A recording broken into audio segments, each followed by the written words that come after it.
Nasir electronics, mobile shoppy, furniture व E bike centre Salgare घेऊन आले गुढीपाडवा धमाका इलिको कंपनीची ई बाईक सर्वात स्वस्त, एकदम जबरदस्त, फक्त 39,500 पासून पुढे. कोणत्याही कंपनीची जुनी ई बाईक द्या, नवीन ई बाईक घ्या. एक्सचेंज ऑफर, बजाज फायनान्सच्या साहाय्याने 0% व्याजदर. कोणत्याही वस्तू खरेदीवर लकी ड्रॉ कुपन. आमच्या शाखा क्रमांक 1 पोस्ट ऑफिस समोर सलगरे, शाखा क्रमांक 2 हिरा हॉटेल चौक मिरज, शाखा क्रमांक 3 देशिंग कॉर्नर कवठे महांकाळ, शाखा क्रमांक 4 नायरा पेट्रोल पंप समोर हल्याळ रोड आथनी.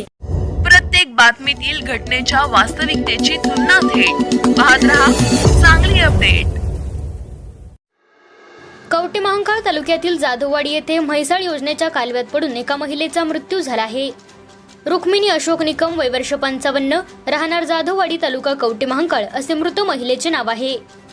मिळालेल्या माहितीनुसार रुक्मिणी निकम या सोमवारी सकाळी 10:30च्या सुमारास म्हैसाळ योजनेच्या कालव्यावर कपडे धुण्यासाठी गेल्या होत्या. यावेळी त्यांचा पाय घसरल्याने त्या कालव्याच्या पाण्यात पडल्या.